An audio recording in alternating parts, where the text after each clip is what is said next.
The moment she dismissed him with a careless glance and a sharper smile, the room seemed to shrink around him, as if the glass walls of the executive boardroom were closing in. He stood there with a borrowed laptop under his arm, cheap shoes on a polished floor, watching the city glow through the windows behind the CEO as she reduced years of quiet struggle into one cruel idea: he was just an IT guy. In that instant, something ancient stirred inside him, not anger exactly, but a calm resolve forged from too many nights of being invisible, too many mornings of starting over with nothing but hope and caffeine. If you believe in kindness, second chances, and the power of unseen potential, take a moment right now to like this video, comment your thoughts, share it with someone who needs hope, and subscribe to the channel, because stories like this are meant to remind us who we really are. He had not always been invisible. Years ago, before life narrowed his options, he had been the quiet kid who loved systems, patterns, and the strange comfort of logic. Code made sense to him when people did not. But life did what it often does to people without safety nets. His wife passed away unexpectedly, leaving him a single father with grief heavy enough to bend his spine. Bills replaced dreams. Nights once spent building elegant programs were now consumed by fixing broken appliances and soothing a crying child. He took whatever work kept the lights on, and that work slowly labeled him. IT support. The guy you call when the printer jams. The man no one listens to until something breaks. The CEO, on the other hand, lived in a different universe. She was brilliant, driven, and visibly exhausted by success.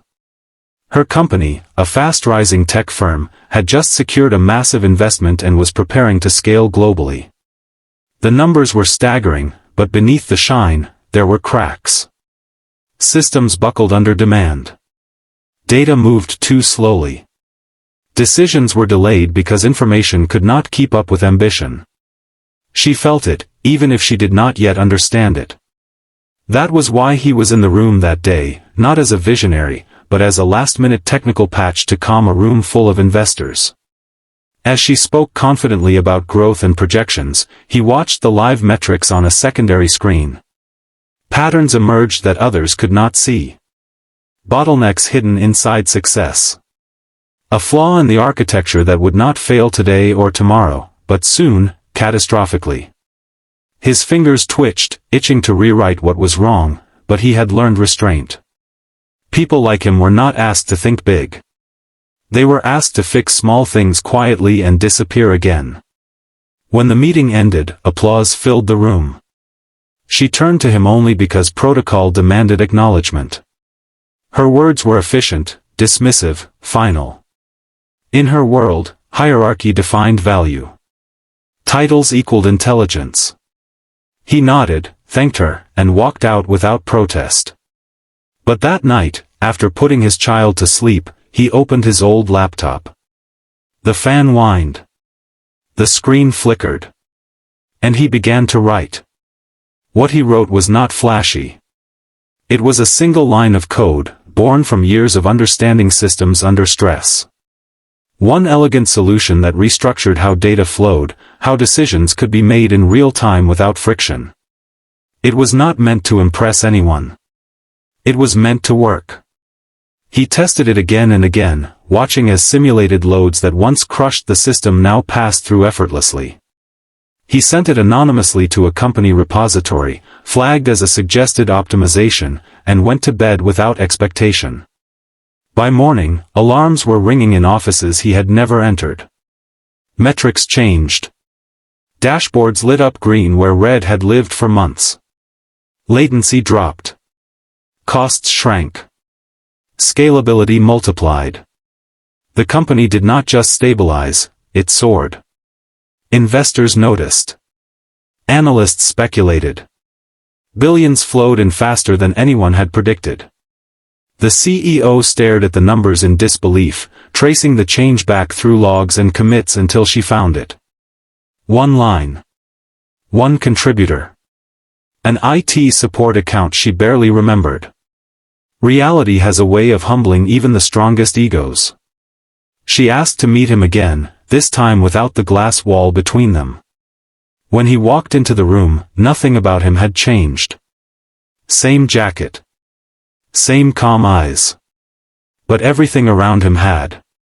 The company he had quietly saved was now worth billions more, and for the first time, the room listened when he spoke, even though he said very little.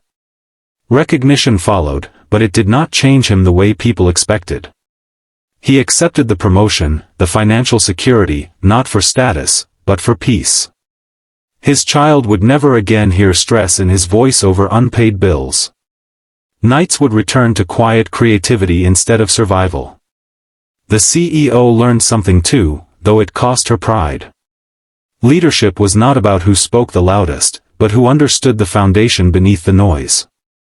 As the months passed, the story spread, distorted by headlines and simplified into inspiration posters. But the truth remained more human and more powerful. Greatness does not always announce itself. Sometimes it sits patiently in the background, fixing what others ignore, waiting for the moment when preparation meets opportunity. Just before this story ends, take a second and comment below where you are watching from and what part of this journey resonated with you the most. Your words matter more than you think. In the final board meeting of the year, as profits soared and futures looked brighter than ever, the CEO glanced toward the man who once stood unnoticed at the edge of the room.